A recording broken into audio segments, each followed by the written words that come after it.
Ya, doctor, creo que ya vamos a iniciar porque también tenemos un evento a las 7 de la noche. Ya iré aceptando a los que se conectan recién también. Ok. Ya, ya, doctor.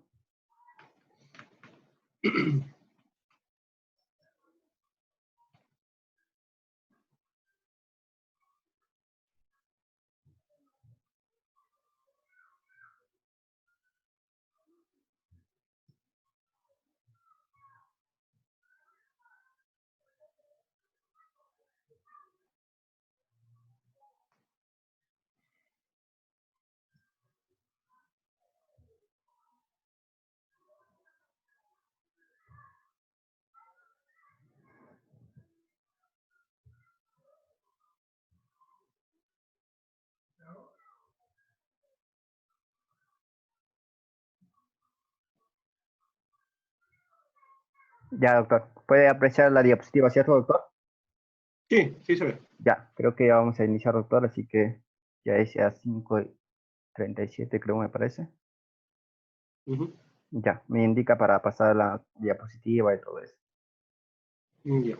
Ya puedo empezar entonces. Sí, doctor.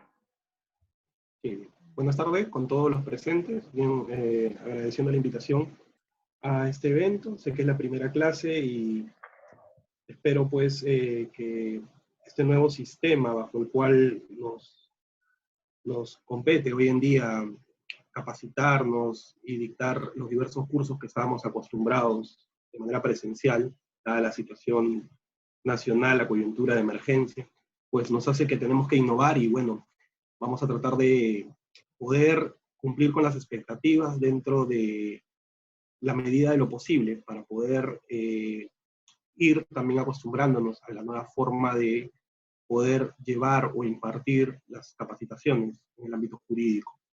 Quiero agradecer a CEFOCAP por la invitación y vamos a tocar un tema que básicamente hoy en día también va a tener una evolución precisamente con el uso de la tecnología, que básicamente es la forma como se va a aplicar la justicia hoy en día en el país. Pero el tema central que se me ha pedido tocar es básicamente cómo es la organización o el tratamiento de los órganos jurisdiccionales dentro de nuestro sistema judicial. Y sobre esto he querido denominar básicamente, más allá de la organización y las funciones del Poder Judicial, como la estructura del mismo. Y a través de la estructura del mismo vamos a poder tocar lo que es tanto la ley orgánica del Poder Judicial como precisamente el reglamento de organización y funciones, así como lo que establece la Constitución Política del Perú en relación a la organización del Poder Judicial. Bien, y vamos a empezar con lo último, porque es la base de todo. Debemos empezar por señalar que la Constitución reconoce al Poder Judicial como un poder del Estado. En consecuencia, la facultad de impartir justicia emana, como establece la Constitución, del pueblo representado por el Poder Judicial. Y esto lo vamos a encontrar precisamente en la Constitución, de manera literal, lo vamos a poder apreciar, en el capítulo 8, precisamente referido a los poderes del Estado.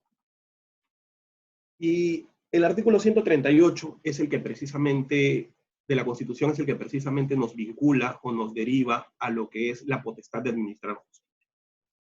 El Poder Judicial en sí, al ser un órgano autónomo, tiene una característica principal frente a las decisiones que se imparten, que es la independencia judicial. Y este principio es la base de la administración de justicia, está desde la inferior jerarquía hasta la máxima jerarquía. Es decir, las decisiones judiciales se dictan de manera independiente.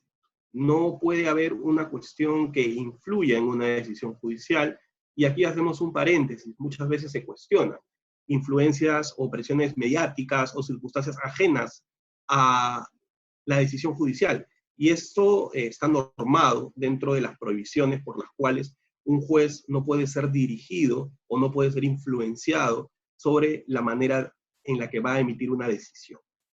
Ahora, a su vez, es importante también establecer que nuestro sistema de justicia a nivel de la institución jerárquica, que es el Poder Judicial, tiene excepciones, como es la justicia arbitral, y también como es el derecho consuetudinario. Estas dos excepciones están normadas en la Constitución.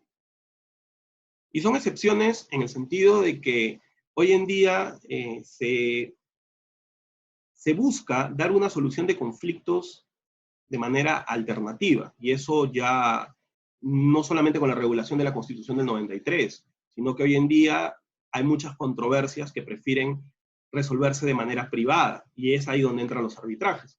Un ejemplo actual que tenemos es precisamente la situación de un peaje que ha sucedido en Lima, directamente en Lima Norte, en Puente Piedra, que precisamente se dejó de cobrar el peaje, hay un arbitraje internacional y el Estado peruano ha sido sancionado con el pago de una indemnización, precisamente por dejar de funcionar este peaje. En el caso del derecho consuetudinario, la Constitución también regula de que se pueda aplicar o que se pueda regular la administración de justicia a través de las comunidades nativas o las rondas campesinas. Y aquí también tenemos una situación coyuntural actual precisamente con el estado de emergencia. Vamos a situarnos directamente en Cajamarca. En Cajamarca, precisamente las rondas campesinas han impuesto orden en determinados lineamientos que dictó el gobierno central precisamente para erradicar la pandemia del coronavirus. Y es ahí donde las mismas autoridades que ejercen la potestad constitucional como rondas campesinas de aplicar la justicia, han podido hacer cumplir diversos mandatos del Estado, y tanto es así que el nivel de contagio en esta zona es bajo. Bien, ¿qué quiere decir la estructura orgánica del Poder Judicial? Vamos a centrarnos directamente en el Poder Judicial como poder del Estado. Y frente a ello, lo primero que tenemos que indicar es que la estructura del Poder Judicial o la estructura orgánica del Poder Judicial se divide en 4 partes, que son las que vamos a desarrollar el día de hoy. Y estas 4 partes vamos a abarcar precisamente todo el análisis de la estructura a nivel no solamente de las jerarquías, sino también de los órganos de control, así como también de las diversas instituciones que conforman el Poder Judicial. Hay modificaciones, sí, o hay criterios distintos con respecto a lo que inicialmente era la terminología o los criterios de los juzgados. Hoy en día, sobre todo en el nuevo sistema procesal penal, las definiciones son distintas y vamos a ir viendo. Bien, pasamos a la siguiente diapositiva. Bien, acá tenemos como primer órgano, tenemos los órganos jurisdiccionales. Digamos que esto es la columna vertebral de la estructura del Poder Judicial, porque precisamente son los órganos jurisdiccionales los encargados de administrar justicia. Es decir, sin órganos jurisdiccionales, nosotros no tendríamos precisamente una administración de justicia efectiva. Y acá hay que hacer también una distinción importante. El Poder Judicial como poder del Estado ha existido desde la época de la colonia. Esa es una situación, por ende, de que el Poder Judicial era la única entidad sobre la cual recaía la posibilidad de administrar justicia, a diferencia del Ministerio Público. Y esto también es importante hacer la salvedad. Una de las características del proceso, sobre todo refiriéndonos al proceso penal, es que dentro del ámbito histórico era un proceso inquisitivo, eminentemente inquisitivo. Y esto a razón porque no había un órgano persecutor del delito, o no había un órgano que se encargaba de la investigación y la dirección del delito de manera independiente que el Poder Judicial. Es tanto así que en el año 81, recién con la Ley Orgánica del Ministerio Público, se regula y se incorpora el mismo. Es decir, que el Poder Judicial como institución siempre tuvo la potestad de administrar justicia. Y también es importante ver de que la evolución, sobre todo la evolución dentro de los órganos ad hoc del Poder Judicial como órganos especializados en administrar justicia en determinadas materias, también con el tiempo fue evolucionando. Tanto es así que si revisamos la ley orgánica del Poder Judicial vamos a encontrar la denominación de los juzgados agrarios, denominación que hoy en día ya no es común, pero no vamos a encontrar la denominación de juzgados especializados contra la criminalidad organizada o contra la corrupción de funcionarios, situaciones que hoy se ven, así como también especialistas en delitos ambientales, delitos tributarios, especialización en violencia familiar, situación que hoy es muy común, especialización comercial. Y esto genera pues también de que la justicia evoluciona ante los fenómenos sociales. Y para cuando se crean los órganos jurisdiccionales, se crean bajo una estructura jerarquizada precisamente en función a las necesidades sociales de una determinada nación. Es así de que dentro de la estructura nosotros tenemos, dentro de lo que es la estructura jurídica, es decir, lo que denominamos los jueces con conocimiento jurídico o los jueces profesionales, podemos denominarlo también de esa manera, a 3 escalas determinadas de administración de justicia ordinaria. Y fuera de ella tenemos a un grupo precisamente de jueces que se denominarían jueces legos o jueces no profesionales, que lo que buscan es impartir una justicia precisamente con otra finalidad, que es la justicia de paz. Y finalmente tenemos un órgano jerarquizado a nivel, o que está sobre encima precisamente de toda la organización, que es la Corte Suprema. Vamos a empezar primero con los jueces de paz, que pueden ver en la gráfica que están en la última línea dentro de los órganos jurisdiccionales. Bien, los jueces de paz, como había indicado, son jueces legos. ¿Qué quiere decir este término? Y acá vamos a hacer un paréntesis. Cuando nosotros, por ejemplo, hablamos de un jurado, y han podido apreciar que en determinadas películas o en determinadas series, cuando se habla de un jurado, pues hablamos de un grupo de personas, de ciudadanos, que no necesariamente han sido formados para ser jueces, que no necesariamente han seguido una carrera judicial, o no necesariamente son abogados. Estas personas son las que van a impartir precisamente justicia en determinadas zonas donde, digamos que se encuentran aisladas o se encuentran alejadas de determinados puntos sociales y que no pueden quedar abandonadas, o donde podría haber inclusive riesgos de autotutela, es decir, que las personas busquen tratar de hacer justicia con propia mano. Esto es lo que debe evitar el juez de paz. Y dentro de su función, precisamente, se le encomienda a una persona de un determinado grupo social que pueda tener esta facultad. Los jueces de paz son jueces de apoyo, en ese sentido, de la administración de justicia. Buscan, frente a ello, dar las medidas necesarias para que determinados conflictos no tengan tampoco que llegar al Poder Judicial, es decir, que puedan ser zanjados en una primera línea. También toman funciones notariales, y eso es importante, porque así como también no puede ser que el sistema de justicia se pueda encontrar alejado o no pueda ser inmediato a una determinada localidad, pues ellos tratan de buscar precisamente también tratar de problemas de índole notarial. Tanto es así que jueces de paz pueden legalizar firmas, pueden legalizar documentos, y dentro del ámbito o la influencia jurisdiccional más fuerte es que buscan conciliar. Buscan solucionar problemas previos al inicio también de un proceso jurisdiccional. Tienen mucho el efecto también del ámbito conciliador. Los jueces de paz no forman parte de la carrera judicial, es decir, no están dentro del escalafón para poder tener un ascenso o una carrera a nivel del ámbito jurisdiccional, pero forman parte importante del sistema de administración de justicia, porque a través de sus actuaciones evitan, pues, precisamente que en muchos casos lleguen a nivel judicial. Los juzgados de paz letrado. Y aquí entramos dentro del primer escalafón, o el escalafón inferior dentro del órgano jurisdiccional de administración de justicia profesional.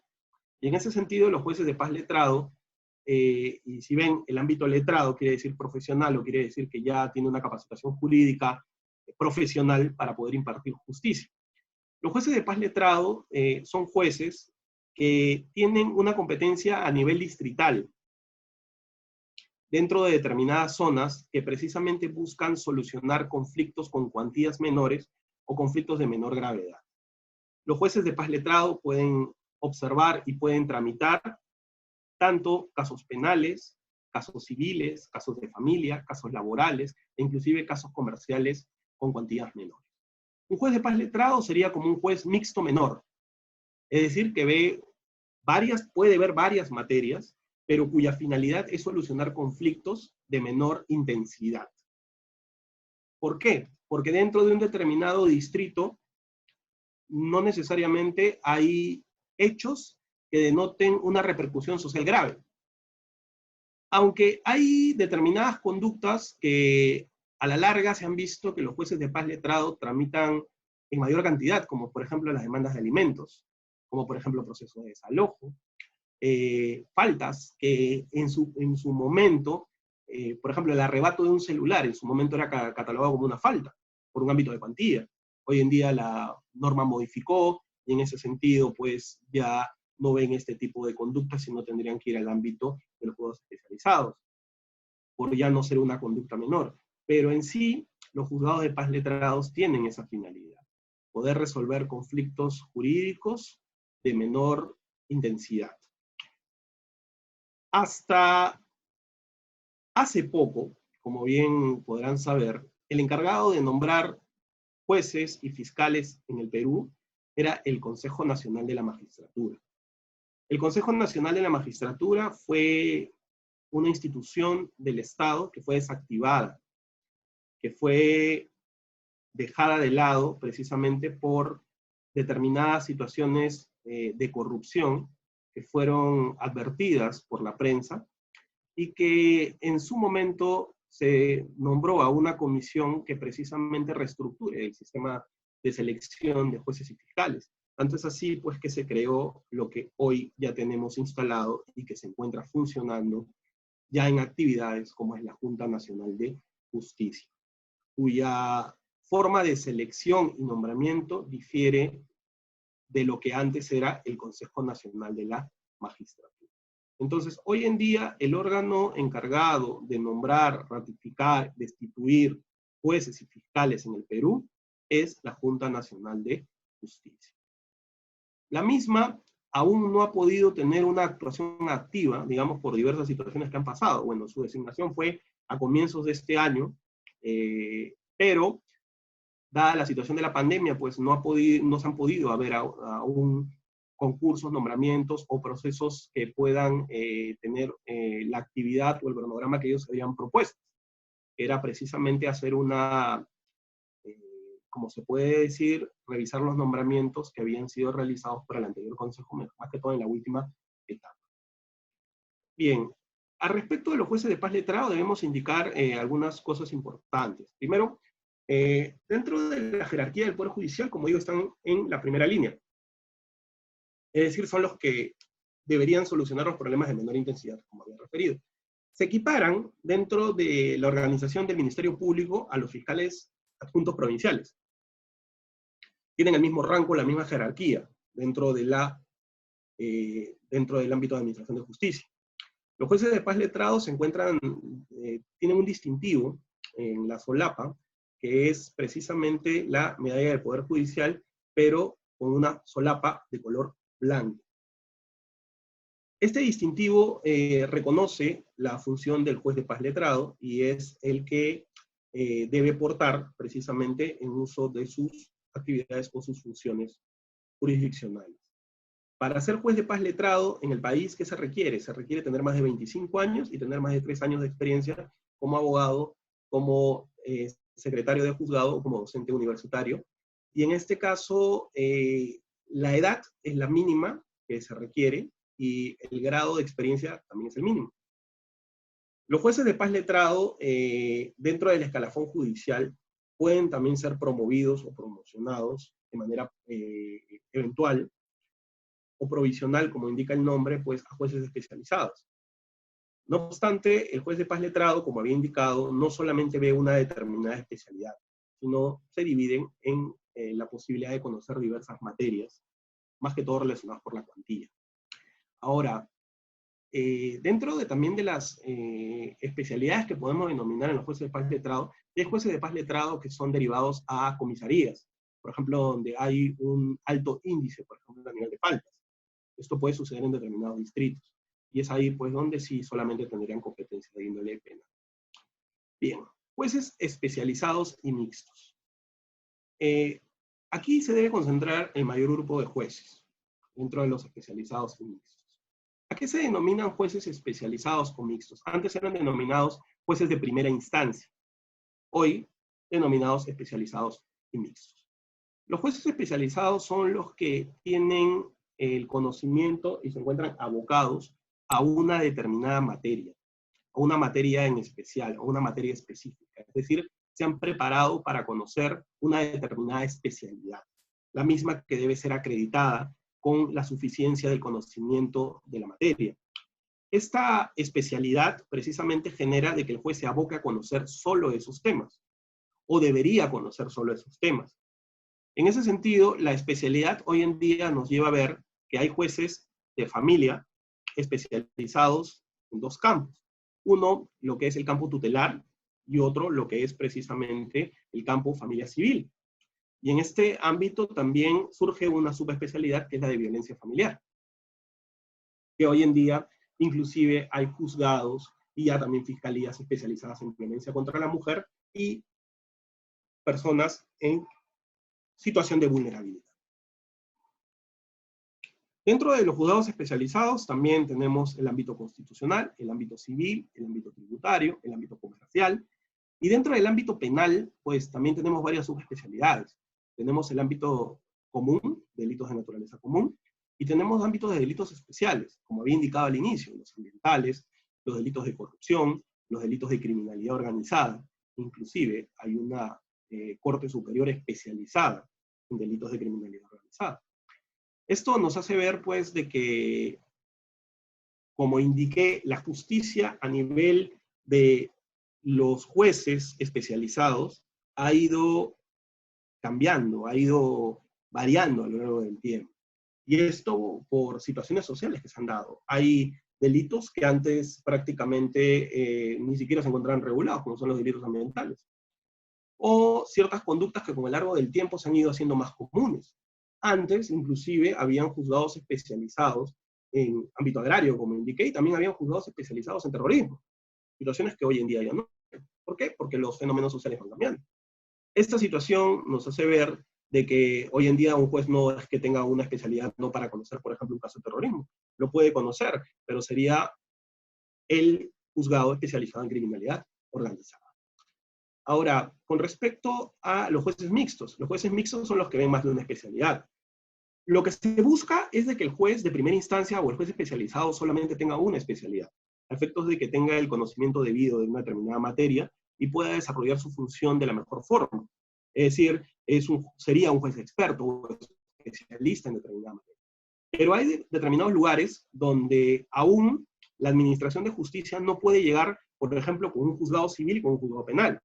¿Por qué? Porque no se tiene la logística necesaria, no se tienen los recursos suficientes, o la demanda o la situación jurídica de ese determinado lugar hace que la carga procesal no sea una carga que podría conocer un juzgado de manera especializada. Es decir, que podría ser compartida tanto a nivel civil como penal y abarcaría la totalidad de casos que bien podría manejar un solo juzgado. Esto es lo que conformarían los juzgados mixtos. Y son aquellos que van a conocer más de una especialidad. Son jueces también de primera instancia, pero que conocen más de una especialidad. Ahora bien, en el nuevo sistema procesal penal, ustedes habrán escuchado que hay jueces de investigación preparatoria, hay jueces unipersonales, hay juzgados colegiados. Ellos también forman parte de los jueces especializados, porque son jueces de primera instancia. Es una nueva denominación jurisdiccional frente a órganos que van a administrar justicia, enfocados directamente ¿a qué? A primera instancia. El juez de investigación preparatoria, que es el que controla la investigación, es el que resuelve cuestiones de fondo, resuelve cuestiones que podrían afectar garantías o derechos del investigado, es el que resuelve controversias entre la fiscalía y la defensa que podrían suscitarse dentro de la investigación, es decir, es un juez de primera instancia. La figura en sí del juez penal ya hoy en día se maneja solamente a nivel de los juzgados liquidadores, porque el juez penal se entiende que es tanto el juez de investigación preparatoria, el juez de investigación, como el juez de juicio, juez unipersonal o juzgado colegiado conformado por 3 jueces. En ese sentido, ambos o estos dos grupos de jueces son de primera instancia. La diferencia radica en que actúan en diversas etapas del proceso. En un primer momento el de investigación preparatoria y la posibilidad de que en un segundo momento intervenga el unipersonal o el colegiado, que está conformado por 3 unipersonales. siendo el unipersonal el que resuelve casos con penas menores a 6 años, en el ámbito mínimo de la pena, y el colegiado con penas mínimas mayores a 6 años. Ahora, ¿cuál es el distintivo de los jueces especializados? Bueno, el distintivo es una cinta blanca, precisamente con la medalla del Poder Judicial.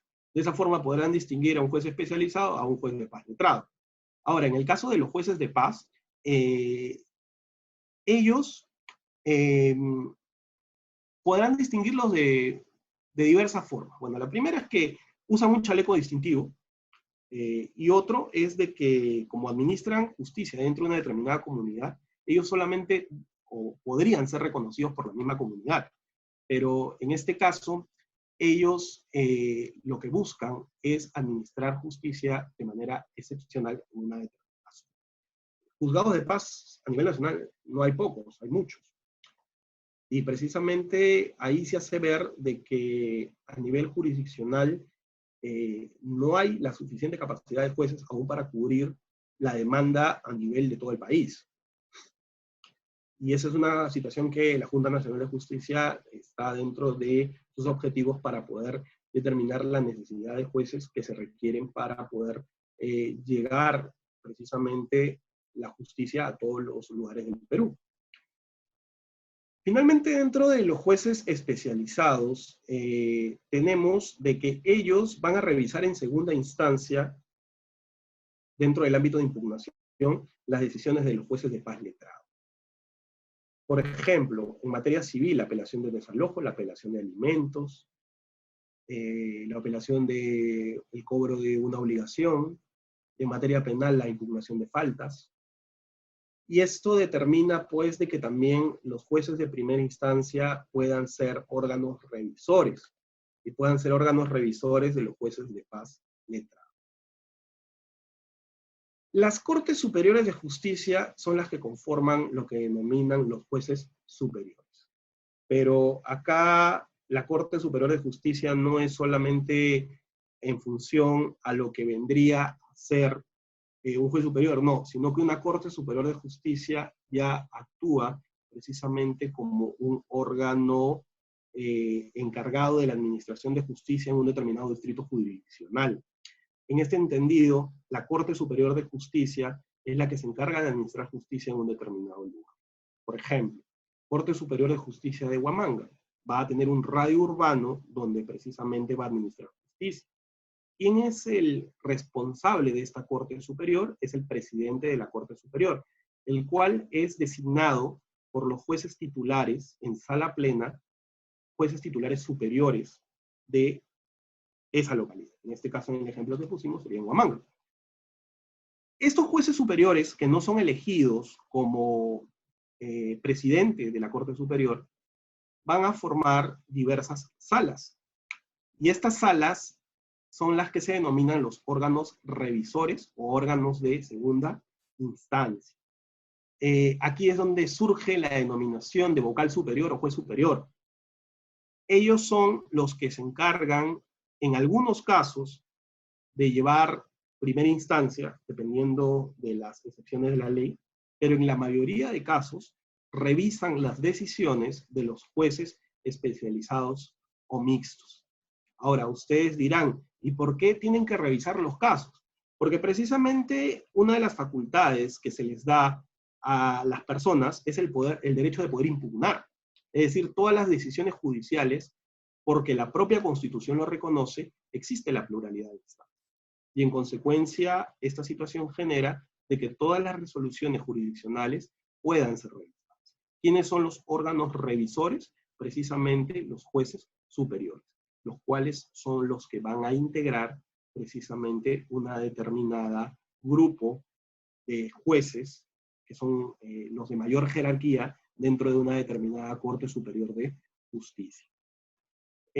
Los jueces superiores, a su vez, actúan también por especialidad en las diferentes salas, aunque se entiende de que el juez superior tiene que tener el conocimiento para poder abarcar diversas materias.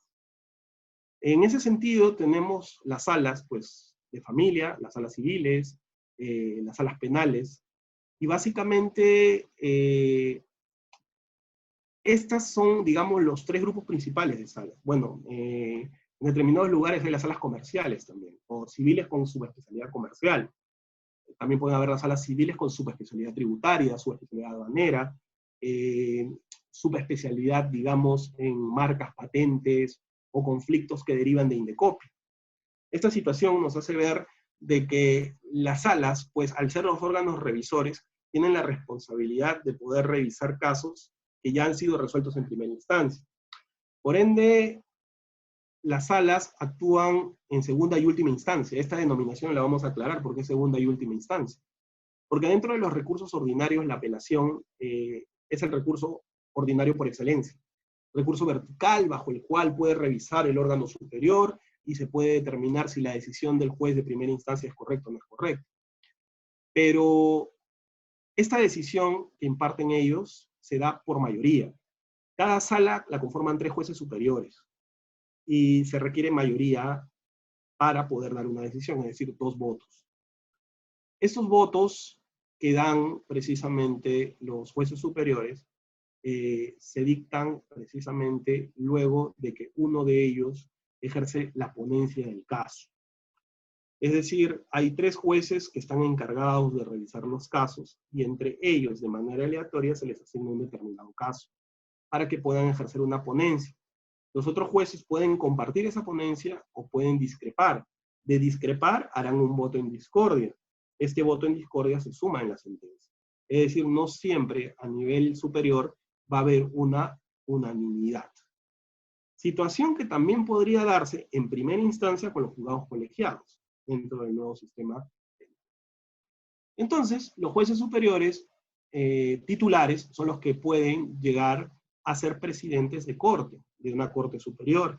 Y el presidente de la corte superior de una determinada localidad es el encargado precisamente del debido o correcto funcionamiento de esa determinada corte dentro del determinado órgano jurisdiccional. Esa situación genera de que también sean responsables dentro de la producción, la calidad de la producción y del cumplimiento de las normas dispuestas por la presidencia de los jueces de primera instancia y de los jueces de paz letrado. Esto es, digamos, una de las principales responsabilidades que tiene la presidencia de la Corte. Ahora, en el Perú no hablamos de que la justicia concluye dentro de las Cortes Superiores, es decir, de que a nivel de Corte Superior se acabó el proceso. ¿Por qué? Porque existen posibilidades extraordinarias, con recursos extraordinarios, de que un caso sea conocido a nivel de la Corte Suprema. La Corte Suprema funciona en Lima y tiene competencia a nivel nacional. Pero para poder llegar un caso a la Corte Suprema llega por una vía extraordinaria, que es un recurso extraordinario, que es la casación. En el sistema penal antiguo era el recurso de nulidad. Hoy, con el nuevo sistema de casación, al igual que en el proceso civil, y al igual que en los procesos laborales, procesos de familia. La casación es el mecanismo por el cual la Corte Suprema podría llevar a dilucidar un determinado caso. A diferencia de la Corte Superior, la Corte Suprema está conformada por 5 jueces, los cuales se distribuyen en salas penales de la Corte Suprema, sala civil de la Corte Suprema, y sala constitucional y social de la Corte Suprema. Esas son las 3 especialidades, siendo que las materias laborales y constitucionales se ven en la sala constitucional y social. Actualmente existen salas permanentes y transitorias.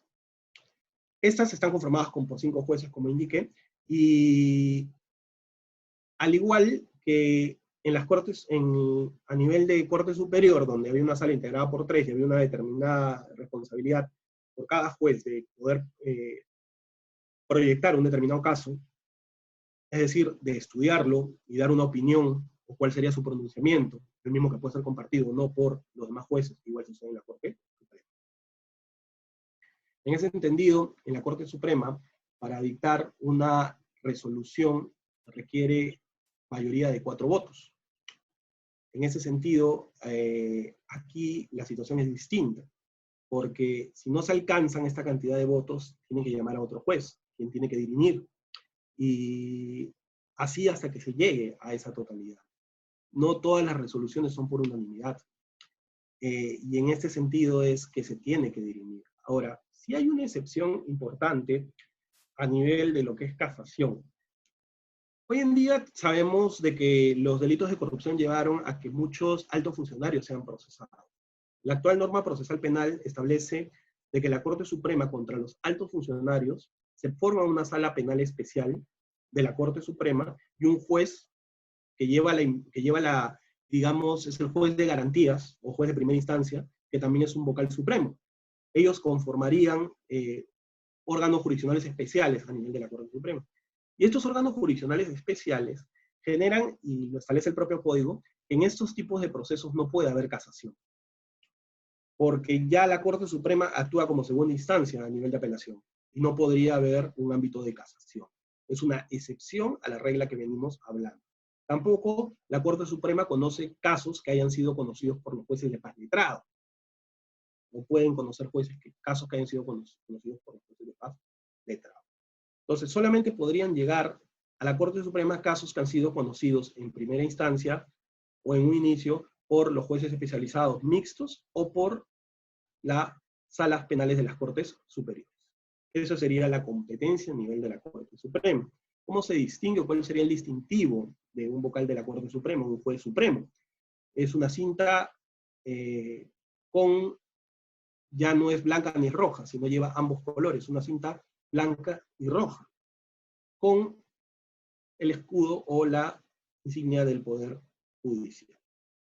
Esta situación genera de que los jueces de la Corte Suprema son los jueces de mayor jerarquía. Ahora, ustedes habrán escuchado del presidente de la Corte Suprema, pues vamos a ver cómo son los órganos precisamente que se encargan de administrar o se encargan de, en este caso, de gerenciar o podemos determinar son los que se encargan de dirigir este poder del Estado. Y precisamente para darse esta situación, solo puede ser ejercido por un juez supremo. Este juez supremo va a ser elegido en sala plena con la decisión de más del 50% en primera votación o por mayoría simple en segunda votación por todos los jueces supremos titulares. El nombramiento del presidente de la Corte Suprema o presidente del Poder Judicial, que precisamente tiene la misma función, es por 2 años. Al igual que los presidentes de las Cortes Superiores. El inicio del año judicial marca precisamente que cada primer día hábil del mes de enero se dé oficialmente inicio a la apertura de un nuevo periodo judicial. Bien, pasamos a la segunda diapositiva.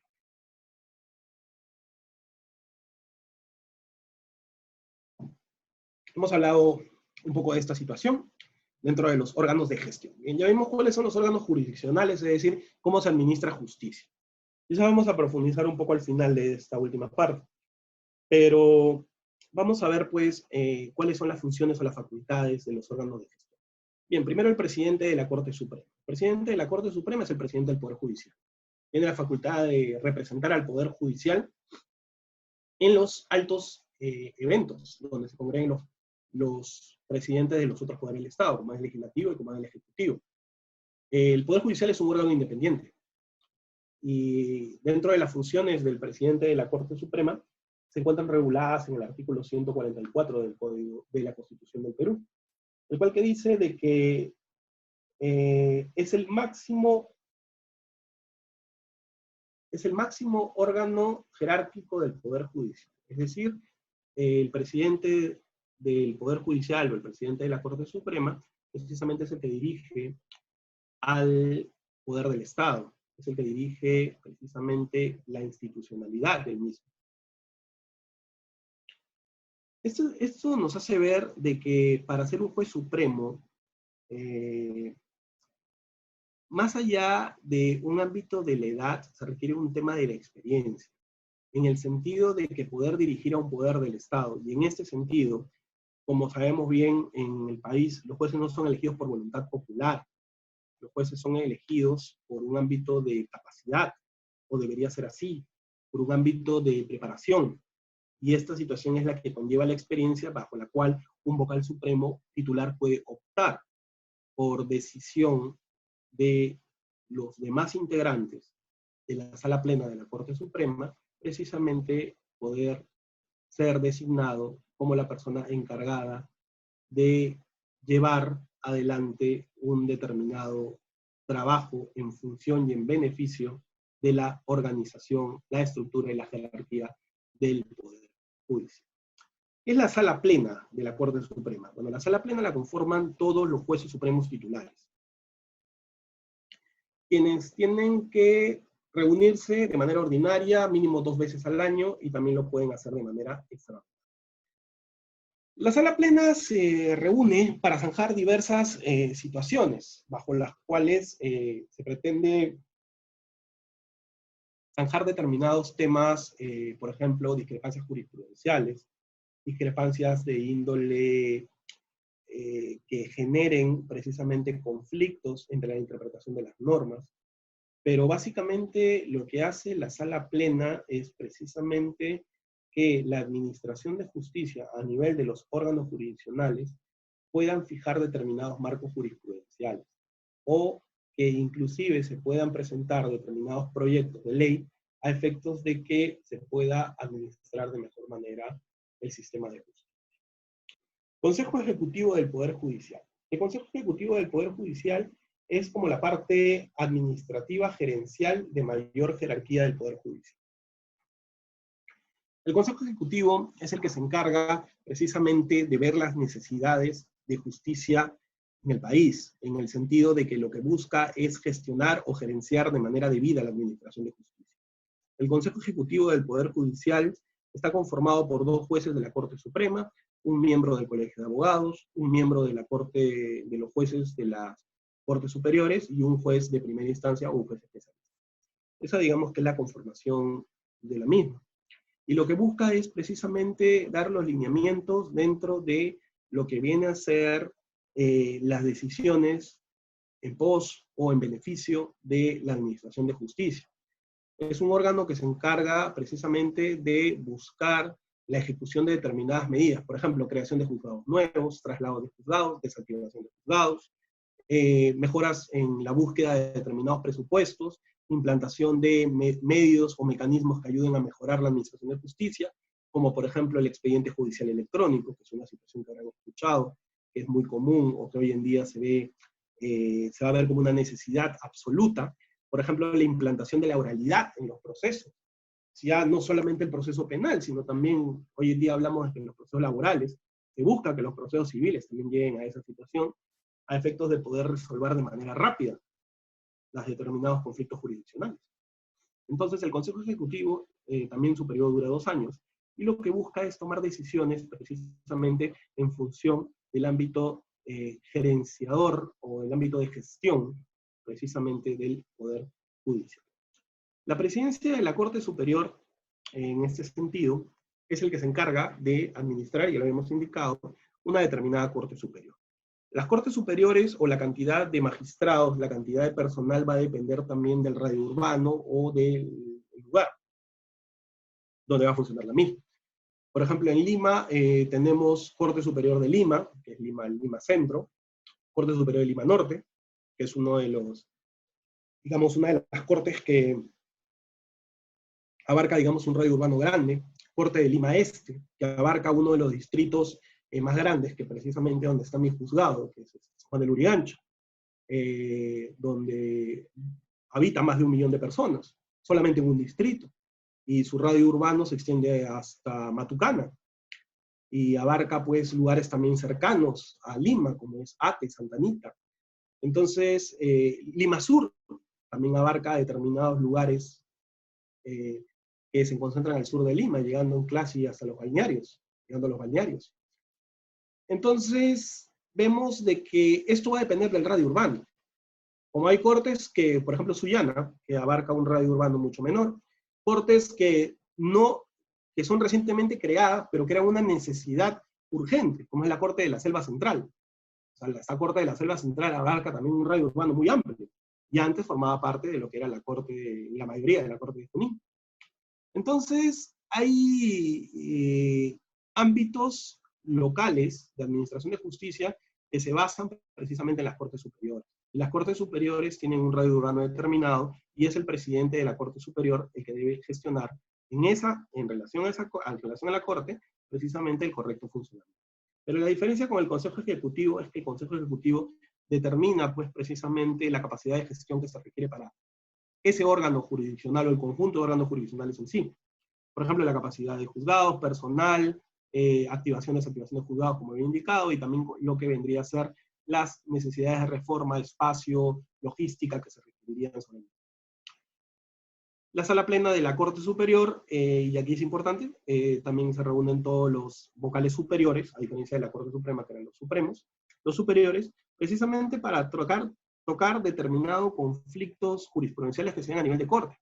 Por ejemplo, el año pasado tuvimos un pleno jurisdiccional, precisamente a nivel de Corte Superior, en Lima Este, donde se trataba de determinar si las querellas debían ser admitidas de manera directa por el juez o debía llevarse una audiencia de presentación de cargos. Punto conflictivo que la norma no preveía, que habían discrepancias entre dos salas, entre determinados órganos jurisdiccionales, que unos tenían una posición y otros tenían otra posición. Entonces lo que se busca es uniformizar esa posición. En el caso concreto, por ejemplo, se determinó de que no debía haber audiencia de presentación de cargos, por cuanto se trataba de un proceso de acción privada y no acción pública. Y en ese sentido, debe haber una calificación directa de parte del juez como si fuera una demanda. Consejo Ejecutivo Distrital, en ese sentido, y esto no es una situación muy común, pero estamos hablando que es un órgano desconcentrado que podría darse del Consejo Ejecutivo del Poder Judicial. Obviamente sabemos bien que la concentración de la Administración de Justicia a nivel de que la Corte Suprema está en Lima, pues muchas veces no podría gestionar determinados lugares o no lo podría gestionar de igual forma. La idea es de que, claro, de que todos los órganos jurisdiccionales, el más cercano, el más alejado de la Corte Suprema, tenga los mismos recursos que requiera uno de igual situación que esté más cercano a la Corte Suprema. Pero a veces, pues, se requieren apoyos dentro de los órganos de gestión. Y esta sería una situación a nivel de descongestionar las labores que haría el Consejo Ejecutivo. Bien, entonces eso es lo que podemos indicar por los órganos de gestión como segundo grupo. Primero tenemos lo que son la administración de justicia propiamente, los jueces que van a resolver los casos. Segundo, los jueces que van a gestionar, es decir, cómo se va a distribuir, gestionar, administrar precisamente los órganos judiciales. Y acá hacemos un paréntesis también. Hay funciones que se le han ido quitando al juez, es decir, hoy en día lo que se busca es que el juez administre justicia, es decir, que se aboque al caso y que lo resuelva de la mejor manera. Pero antes el juez también era el administrador, tenía que ver también, y con los juzgados liquidadores, tenía que ver permisos, tenía que controlar también que el personal cumpla determinadas funciones de índole administrativo, y tenía que ver cuestiones que hoy en día las ve el administrador. Ya no las ve, pues, directamente el juez. Porque son cuestiones que hoy en día se han visto de que le hacen generar una pérdida de tiempo al juez. Entonces, lo que se busca es que se aboque el juez a su función, que es resolver los casos. Bien, pasamos a la tercera diapositiva. Los órganos de control. Bien, este digamos que es uno de los aspectos que mucha controversia, y como el concepto de órgano de control no solamente hoy en día se ven a nivel del Poder Judicial, sino también a nivel de Poder Legislativo y determinados organismos o gobiernos locales, municipales, regionales. Todas las instituciones públicas tienen su órgano de control. El tema en discusión y del que surge es que los órganos de control forman parte de la misma institución. Y eso es una de las cuestiones, por ejemplo, que la Contraloría ha advertido y que también la Junta Nacional de Justicia en su momento también advirtió. Y es de que hay una corriente que indica de que los mismos órganos o los mismos poderes no podrían autocontrolarse. Porque irían, pues, digamos, en algunos casos, no en todos, bueno, eso va a depender directamente del funcionario, perderían objetividad. En este caso, el órgano de control de la magistratura tiene como función precisamente fiscalizar, regular la correcta administración de justicia a nivel de las presuntas irregularidades que se pueden dar o la demora en la administración de justicia, que la puede hacer deficiente, que la puede hacer irregular. Sobre el particular, pues tenemos muchos aspectos que hablar. Primero, la OCMA, que sería el diminutivo de órgano o oficina de control de magistratura, tiene su sede en la Corte Suprema. El jefe o el encargado de la misma es un vocal supremo, un juez supremo. En este caso, la jefa de la OCMA actual es la doctora de la Rosa. Ella es la encargada precisamente y también tiene la facultad y tiene el deber de fiscalizar el trabajo y vigilar el trabajo de los órganos de control desconcentrados, que son a nivel de cada corte superior. Y da precisamente los lineamientos que se buscan en función a ello. Por ejemplo, les voy a contar casos en los cuales ha intervenido el órgano de control de magistratura, casos recientes. Recuerdo que a finales del año pasado, quizás hasta comienzo de este año, hubo el reclamo precisamente del Poder Judicial sobre la homologación de sueldos. Y una de las cuestiones que establece tanto la ley orgánica del Poder Judicial es que los jueces no pueden hacer huelga. Entonces, podían darse casos de magistrados de que iban a reclamar un derecho y no atendían el despacho judicial. Este podía ser determinado como una situación de responsabilidad administrativa de parte del magistrado. Esto, por ejemplo, es una función que debe controlar el órgano precisamente de control. Otra situación es cuando hay un retardo injustificado. Bueno, retardo en la administración de justicia, como ustedes sabrán, existe y ha existido, y lo que se busca es que no siga existiendo. Porque precisamente, y sabemos bien el dicho, pues, ¿no?, que justicia que tarda no es justicia. Pero hay situaciones bajo las cuales hay juzgados que heredan carga tras carga de antes.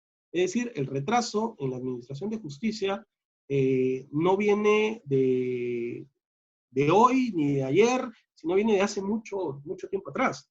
Y esto es por situaciones que se han venido, o cómo se venían manejando determinadas, o que se han manejado en determinados gestiones en determinados juzgados, o en determinadas salas. Sin ir más lejos, ¿no? La población creció, sí, pero consideramos de que hay casos bajo los cuales se puede entender cuando hay casos muy complejos, pero casos, por ejemplo, de alimentos, casos de delitos de faltas, delitos de bagatela, pues son cuestiones que no deberían extenderse o dilatarse. Y tanto es así que la oralidad ha servido, pues, precisamente para determinar estas situaciones, que pueda dársele mayor celeridad. Pero también el mal uso de la oralidad determina también dilaciones innecesarias en el proceso. Audiencias de prisión preventiva que duran días, semanas, meses. Esas son cuestiones, pues, que afectan el normal desarrollo de la administración de justicia. Darle un tiempo a un caso que va más allá del necesario, porque la derivación de recursos que genera el poder del Estado, pues, tiene que ser administrado de la mejor manera, y el primero que debe administrar los recursos es el juez. Si yo tengo una agenda y le dedico 4 horas a un caso que le puedo dedicar 40 minutos, pues estoy gestionando de manera indebida los recursos del Poder Judicial, del Estado en este caso. Entonces, lo que se busca es precisamente de poder buscar una justicia innovadora, una justicia bajo la cual se trate de resolver los conflictos judiciales de una manera idónea, adecuada, de una manera versátil, que busque, pues, precisamente de que el justiciable pueda comprender inclusive el carácter, en los temas penales, el carácter delictuoso de lo que ha cometido, como también que el justiciable pueda determinar precisamente o comprender por qué salió derrotado del proceso o por qué salió beneficiado del proceso. Y sobre esto hay muchos aspectos que tener en cuenta y que ayudarían también a descongestionar el trabajo de los órganos de control. Les voy a comentar alguna situación, unos casos. Hoy en día, por ejemplo, en los casos de agresiones contra la mujer o integrante del grupo familiar, más allá de tener una justicia ya especializada, son casos que abundan, inclusive o en situaciones de aislamiento social, en el estado de emergencia, se han dado muchos casos. Y esta situación ha generado, pues, ¿no?, de que hay personas que hoy en día se encuentran privadas de su libertad porque la norma hoy en día modificó frente a la pena lo que era la condicionalidad de la misma en el artículo 122b del Código Penal, es decir, en agresiones contra la mujer, agresiones de índole leve. Las penas son de carácter efectivo. Y en ese sentido, o pueden ser convertidas a multa o prestación de servicios comunitarios. Pero hay casos, sobre todo de procesados, que tienen no solamente un caso, no tienen varios, y pueden tener muchos casos. Entonces, he podido ver un caso, no hace mucho, hace unos meses nada más atrás, una persona ya tenía su cónyuge medidas de protección, él ya la había agredido, y en estado de ebriedad vuelve, teniendo medidas de protección, retorna a su domicilio, a agredirla, incinera su ropa, golpea, rompe la puerta, bota los objetos, los bienes materiales de la casa, y es decir, Fiscalía en este caso pues solicita que se le dicte una determinada. Al final, esta persona no podría entender por qué por algo que pues no lo ve de tan gravedad como, digamos, una agresión verbal o como una lesión leve, pueda tener una pena tan alta. Y es facultad, y no tanto facultad, es obligación del juez hacerle entender las consecuencias de esa acción. Y eso es una situación importante, porque la persona puede entender de que se está haciendo arbitrario con el mismo. En otro caso, profesor acusado de tocamientos indebidos a una alumna, precisamente su postura fue que era inocente, el Ministerio Público señalaba lo contrario, que se le debía condenar, y frente precisamente al caso, los delitos de actos contra el pudor, como bien sabemos, son situaciones bajo las cuales la prueba de cargo muchas veces está básicamente en el dicho de la menor y la evaluación psicológica, mientras que la descarga está en el dicho del investigado, y hay un trasfondo que va entre dos versiones que se contradicen. Pero precisamente debemos interpretar precisamente toda la coyuntura, todo el caso. En este caso la persona se declaraba inocente. Y es más, en su declaración indicó que él era inocente porque inclusive él tenía pareja en ese momento y que él no podía realizar ese acto. La menor tenía 14 años y indicaba de que era alumna, él era su profesor en el colegio. Y precisamente cuando él dice yo tenía pareja al momento de los hechos, él da el nombre de su actual pareja, o de su pareja en ese momento. Y en ese momento, pues, era un caso que ya tenía más o menos, ya iba por los cerca de 3 años entre investigación preliminar. Era un caso que venía del ámbito de liquidación. Y cuando entro al sistema RENIEC y veo, pues, efectivamente el nombre de su pareja era una menor de 15 años, en ese momento, el momento de los hechos. A la fecha ya tenía 18. Es decir, de que me permitió determinar que precisamente la conducta del imputado iba de acuerdo a lo que establecían sus perfiles psicológicos. Es decir, tenía fijación en menores en edad escolar. Y esta situación permite que al momento de dictarle una sentencia se pueda motivar y explicar de manera debida los alcances de la decisión. ¿Esto qué genera?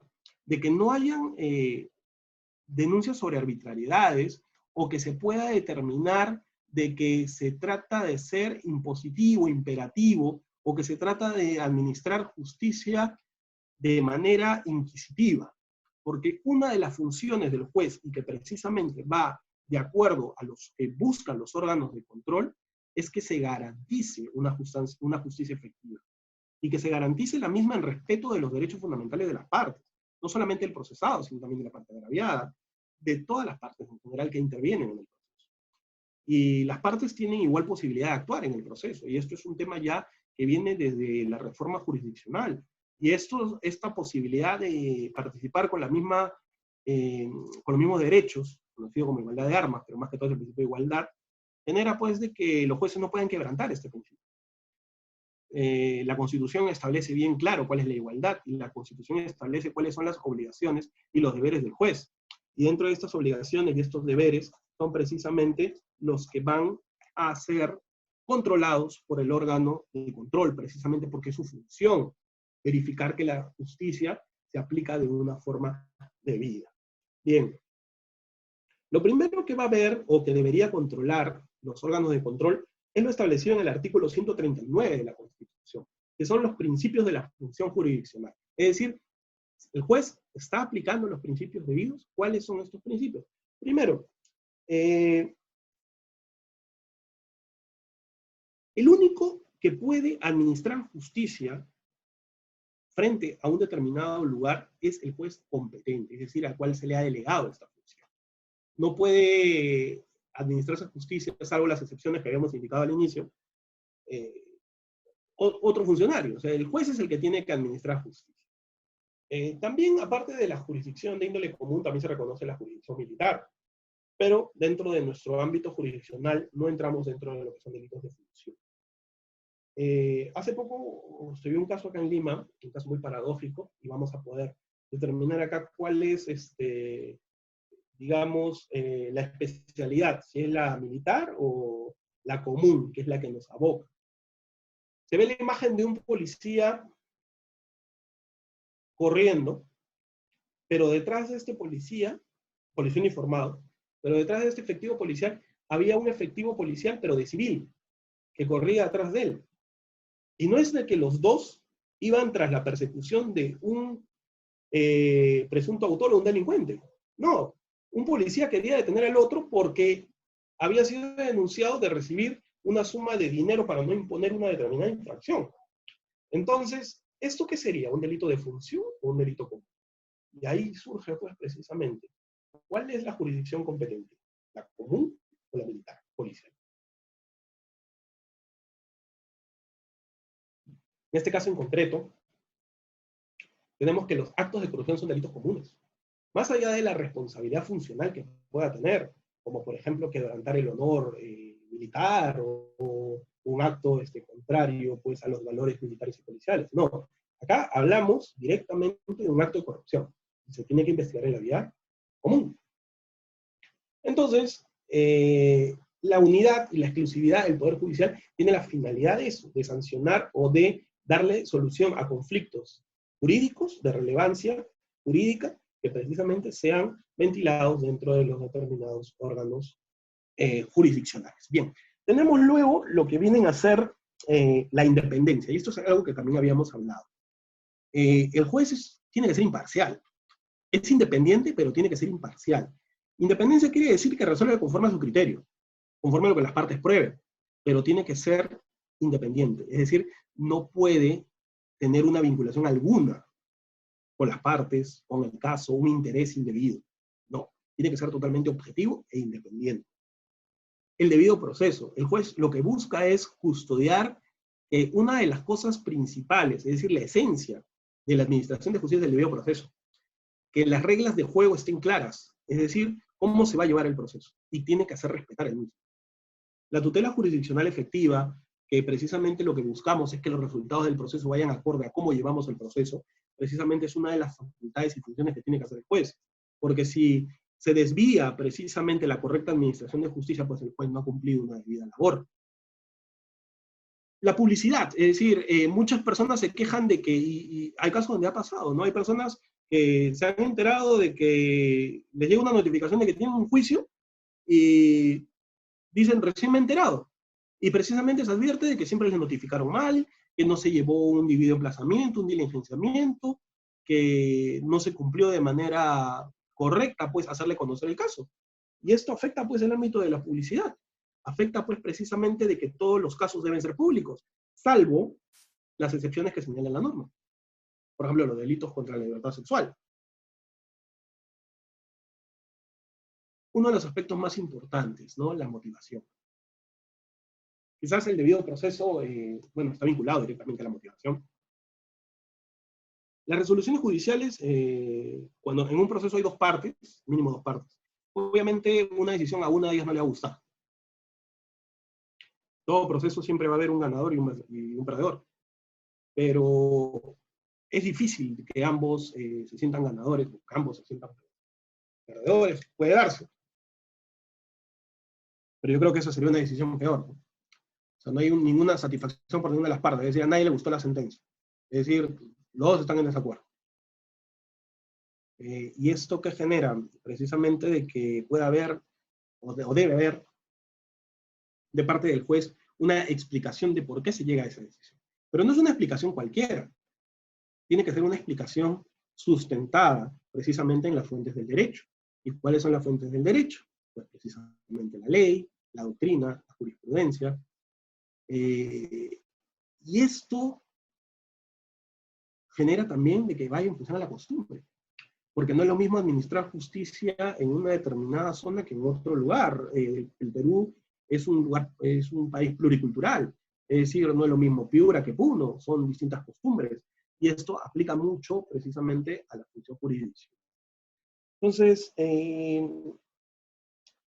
nosotros en el artículo 139 vamos a ver pues precisamente todos los principios que debe regir la administración de justicia, todos los principios bajo los cuales se tiene que basar el juez para poder administrar justicia.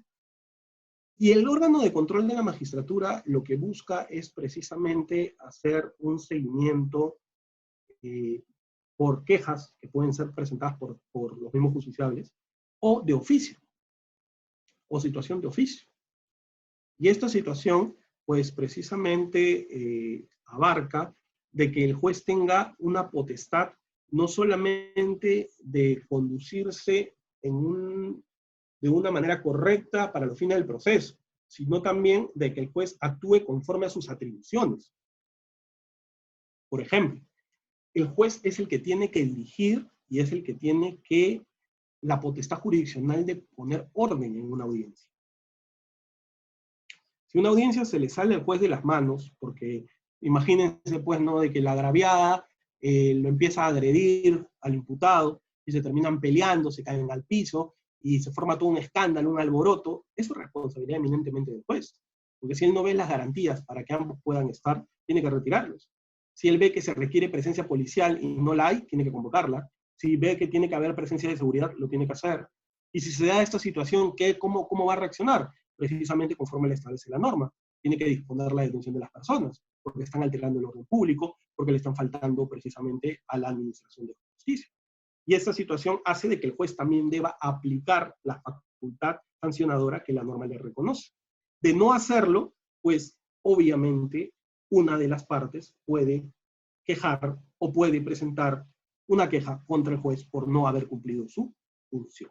Entonces, el juez se tiene que conducir de forma imparcial, de forma objetiva, cumpliendo los principios constitucionales que establece el artículo 139, pero sobre todo el juez tiene que actuar con un aspecto que creo de que la norma no lo indica, pero es la esencia y la base de la administración de justicia, que es que el juez tiene que actuar no solo con objetividad, sino con humanidad.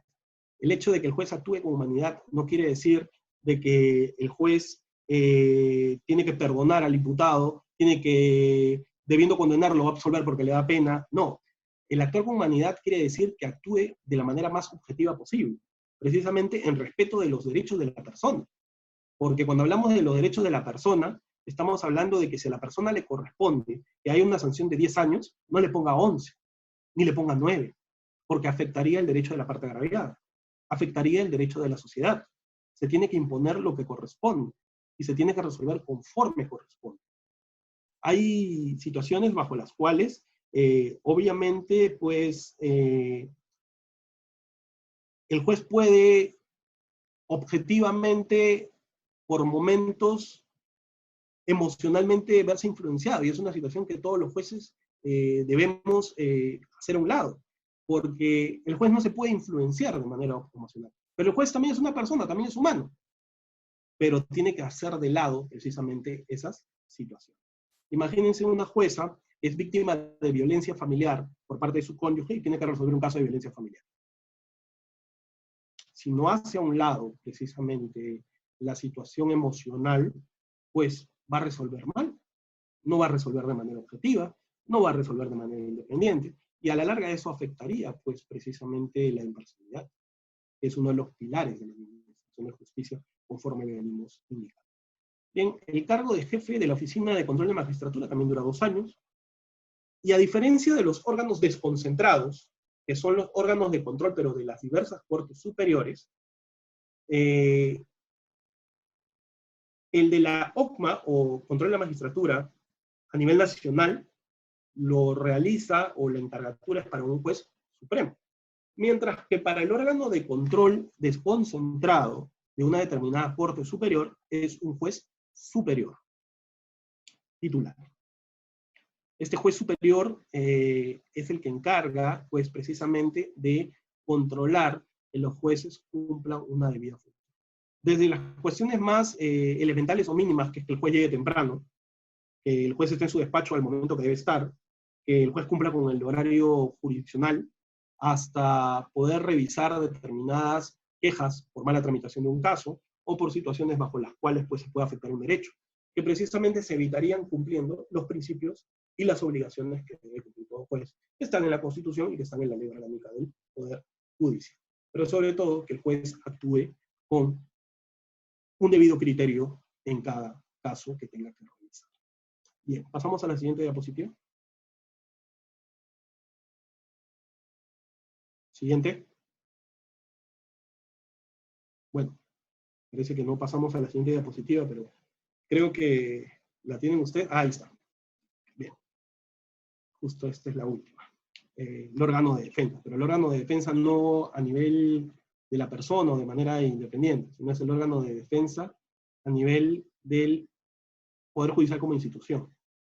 Y eso vamos a hacer la mención por qué.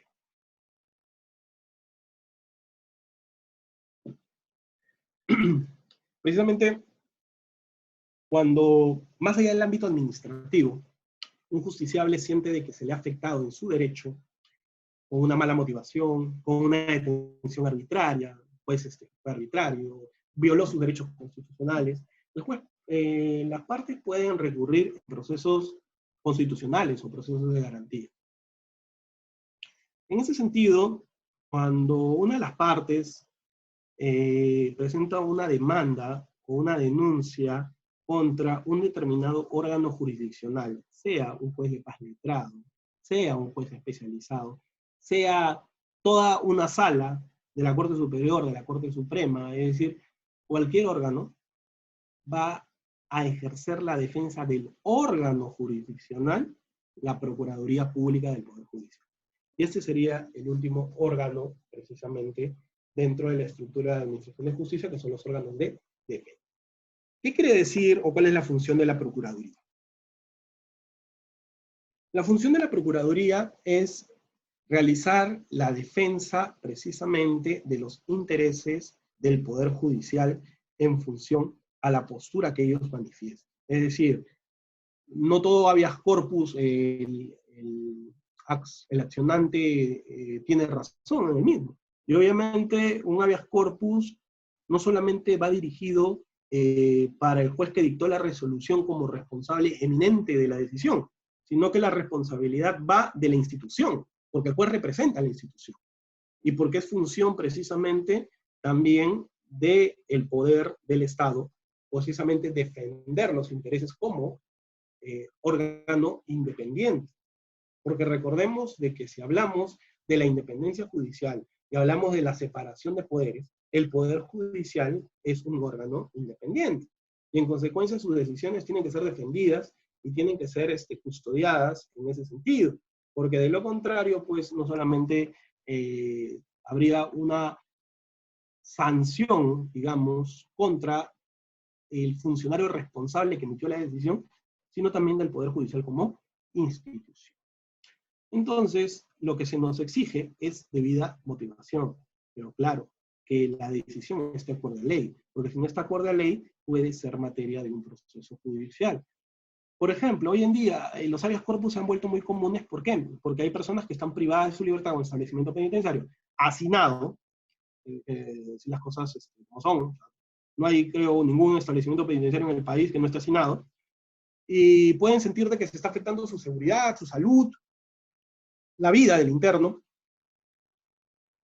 y presentan un habeas corpus precisamente contra el juez que dictó la decisión de que esté recluido en el penal. Entonces, si se declara fundado el habeas corpus, la persona sale del penal. Si no se declara fundado, la persona seguiría recluido. Pero obviamente la decisión judicial puede estar bien hecha. Pero puede ser de que el juez no advierta esa situación, el juez que va a resolver el habeas corpus. Y puede ser que los argumentos del accionante terminen convenciendo de que efectivamente sería una detención arbitraria. Y se imaginan de que el juez falla a favor del accionante cuando no tiene precisamente los argumentos válidos, pero no lo ve así. Se afectaría no solamente la decisión en sí, sino todo lo que está detrás de la decisión, que es el esfuerzo humano, es el, digamos, los recursos que se han destinado para poder dar esa decisión, el trabajo de la fiscalía, el trabajo de la defensa, porque obviamente ha debido haber una defensa. Es decir, todos esos recursos se afectarían. Y la institucionalidad, sobre todo. Porque ¿cuál sería el mensaje? De que se dio una decisión de manera equivocada, arbitraria. Pero claro, no todos los casos son así, porque pueden haber situaciones donde sí hubo una mala decisión. Y obviamente, pues, tampoco pues, se puede pretender que la mala decisión vulnere un derecho fundamental. Entonces, en ese sentido, pues, lo que se busca a nivel de Procuraduría es que se defiendan los intereses institucionales, más no los intereses de manera particular. Al defender la decisión institucional, lo que buscaría la Procuraduría es defender la posición del Poder Judicial que estaría manifestada con la decisión del juez o de los jueces. Eso básicamente como órgano de defensa a nivel de la Procuraduría. Ahora, también es importante poder entender de que a nivel del Poder Judicial no siempre la Procuraduría va a ganar o no siempre la Procuraduría va a demostrar de que la decisión estuvo bien. Hay un caso muy reciente que precisamente sucedió, en el cual se cuestionó mucho la labor de la Procuraduría, que fue en el caso Keiko Fujimori. Resulta de que se cuestionó la labor de la Procuraduría, ¿por qué? Porque sentían, precisamente sobre todo los fiscales, de que la defensa de la resolución que disponía pues la prisión preventiva, que fue examinada hasta la Corte Suprema, no fue bien defendida por la Procuraduría ante el Tribunal Constitucional, y que parte de la decisión de que se haya fundado el habeas corpus fue por un malo ejercicio pues, no, de la defensa de los intereses del Poder Judicial. Situación que al final no necesariamente es así, pero, por ejemplo, cuando la Procuraduría no haría una buena labor, suponiendo que en un determinado caso lo sea, pues los efectos pueden ser de ese tipo, que no solamente se revoque una decisión judicial de primera instancia, sino una decisión judicial que ha podido llegar hasta la Corte Suprema. Y en ese sentido, pues la Procuraduría tiene como función principal ello, ¿no? Defender los intereses o la posición necesaria en parte de lo que establece lo que son las decisiones judiciales como institución. Bien, no sé si hay preguntas precisamente de los participantes que tenemos. ¿Me indican?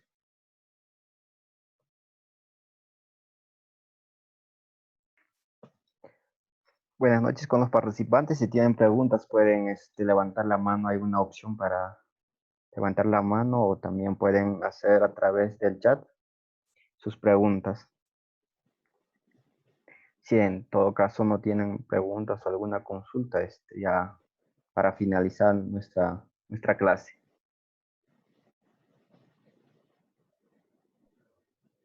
También indicarles a los participantes que la clase, el video y la diapositiva se va a subir al aula virtual de Cefocap, al cual a todos se les ha entregado el link y también el acceso no usuario, como es su contraseña. Doctor, creo que no hay preguntas, así que... Sí, creo sí. que veo acá una pregunta. A ver. Tres preguntas. Ya. Bien. Ya está bien. Vamos a ver. A ver, ¿cuál fue la primera? ¿Cuál es la diferencia en la participación del fiscal o procurador en los intereses de defensa del Estado? Bien, a ver, pregunta de Henry Garay. El fiscal defiende los intereses de la sociedad. El fiscal lo que busca es que precisamente se sancione a la persona o a las personas que habrían infringido una norma de carácter social con relevancia penal. Esto dentro de la función del fiscal penal, que creo que por ahí va orientada la pregunta. Mientras que el procurador lo que defiende precisamente son los intereses institucionales de una determinada institución pública o del Estado en sí. Por ejemplo, una de las cosas que podía generar más confusión, y vamos a ponerlo así, cuando hubo un proceso ante la Corte Interamericana, fue el procurador precisamente en defensa de los intereses del Estado como país. Pero también podía ir pues la Procuraduría de la Fiscalía, porque el Ministerio Público también tiene su Procuraduría. Pero esto no quiere decir de que necesariamente en los procesos de habeas corpus o garantías interviene un fiscal, porque no. Solamente interviene el fiscal dentro de los procesos con relevancia jurídica a nivel de la investigación o de la sanción de un delito. Pero cuando ya hablamos de que se cuestiona la decisión judicial como tal, ahí es donde interviene la Procuraduría. Ahora, los intereses del Estado los tiene que hacer ver la Procuraduría. Lo que defiende la Fiscalía de manera directa es los intereses de índole social, de nosotros como personas, no del Estado como estructura. ¿Bien? Esa es, digamos, la diferencia. Si un asistente jurisdiccional se confunde y notifica mal, bueno, suele pasar, por lo menos en mi juzgado, tenían que notificar a San Juan del Lurigancho y terminaron notificando a Huamanga, por ejemplo. Entonces, ¿qué pasa en esos casos, no? Obviamente puede haber una queja. Y si no hay una queja y el juez advierte precisamente de que hubo una mala notificación, lo que tiene que hacer el juez es usar los ámbitos que le faculta la ley orgánica, que puede amonestar, sancionar o inclusive oficiar pidiendo su remoción o destitución, recomendando ante el órgano desconcentrado de control de la magistratura. Porque el servidor jurisdiccional también tiene que actuar con probidad y tiene que actuar también de manera cautelosa. Hay errores que pueden ser, imagínense, ¿no? Se vence una prisión preventiva y sale el oficio, pues, ¿no? Firmo el oficio de libertad. Y pasa un día, 2 días, 3 días, 4 días, al día 8, se le pregunta al servidor, ¿el oficio? Y no dejó el oficio. La persona se quedó 8 días más detenida porque no dejó el oficio. Obviamente ahí hay una falta grave y es una situación que obviamente debe ser sancionada. Piero Escalante. Doctor, buenas noches. ¿Dónde está? ¿Qué tipo de sanciones cuando se presenta en el ODECMA cuando hay un mal ejercicio de impartir justicia y se vulnera el debido proceso dentro de un juzgado mixto?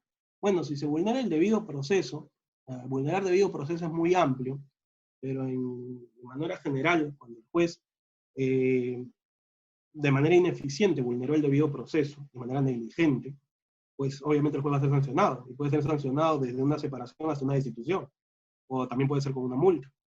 El juez, como indiqué, es el primero que tiene que cautelar el debido proceso. ¿Quién impone la sanción? En primera instancia la ODECMA como órgano desconcentrado, en segunda instancia la OCMA. Doctor, ¿qué estaría cometiendo un juez de paz de un distrito que emite una resolución disponiendo un embargo en una provincia donde existe juez de paz letrado? Bueno, acá hay un problema de competencia. Primero, el juez de paz no debería disponer actuaciones de esta índole cuando hay un juez de paz letrado, porque estaría yendo más allá de sus funciones. Y acá sí podría haber inclusive una responsabilidad de índole penal, porque estaría usurpando una función. Podría ser una usurpación de funciones. Porque al juez de paz no le corresponde dictar esa función, salvo que el juez de paz letrado no esté, ¿no? Por diversas circunstancias. Pero esta sería una función netamente del juez de paz letrado. Roxana Ayasta. Enviando notificación al domicilio procesal y no a la casilla por estar en tiempos de pandemia, y han derivado copias al ODECMA al haber frustrado a la audiencia. ¿Cómo actuará OCMA y cómo debe defenderse la asistente? Bien, esta es una pregunta ya bien técnica, ¿no? Hoy en día, primero, lo que se viene dentro, y les invito, el doctor Lamamore, he visto que de manera constante está dictando una conferencia, también virtual, que se denomina gestión de despacho judicial en tiempos de COVID, o en tiempos de estado de emergencia, algo así se denomina. Pero ahí precisamente se dan los lineamientos de cómo va a cambiar la justicia dentro de la situación de pandemia. Y un aspecto muy importante es de que las notificaciones presenciales o al domicilio, pues es una situación que ya va a desaparecer o debería desaparecer. No solamente porque hay un foco de riesgo de contagio, pues no exponer al notificador, sino también en el sentido de que generan una demora. Hoy en día, por ejemplo, pueden presentar un pedido de una cesación de prisión preventiva y yo curso mi oficio para notificarle al interno. Y el INPE no lo va a notificar, porque el INPE no está notificando a ningún interno por evitar riesgo de contagio. Y por eso la defensa no puede decir, no, se frustra la audiencia porque yo quiero que esté presente el imputado. Pues el juez no puede acceder a ese pedido, porque sería un pedido dilatorio, malicioso. Hay un motivo justificado para que no pueda estar presente el interno o para que no se le pueda llegar a notificación. Hay una razón. Ahora, cuando me dice domicilio procesal y no la casilla, bueno, en cierta forma, la casilla es parte del domicilio procesal. Pero la norma hoy en día, por resolución administrativa, faculta de que yo pueda notificar vía WhatsApp, mensaje de texto, correo electrónico, llamada, mensaje de voz. Es decir, puedo notificar de la forma más idónea y más rápida. No necesariamente tengo que notificar a la casilla, sino a la forma más idónea y más rápida. Ahora, ¿cómo actuaría la OPA en este caso? Si el asistente vio de que la persona, por ejemplo, tenía número celular y tenía casilla, y lo llamó a su celular, dejó una constancia, de una razón, y dijo por qué le notificaba el celular, es una justificación, en el sentido de que igual ha cumplido con la formalidad. Es una situación que yo no le veo mayor situación, salvo que lo envió por Cernot y, pues, y jamás va a llegar, pues porque estamos en un estado de pandemia, ¿no? Y sabiendo esto, lo manda por Cernot, en vez de notificar de la manera más rápida. Ahí sí, pues, podría haber un ámbito de responsabilidad, ¿no? Ana y Delfonso Antequera. Doctor, ¿cuál sería entonces la alternativa para evitar que una misma entidad se autocontrole? Como en los casos del Poder Judicial y Ministerio Público, sería necesario la creación de un organismo autónomo. Bien, bien, acá en este último punto,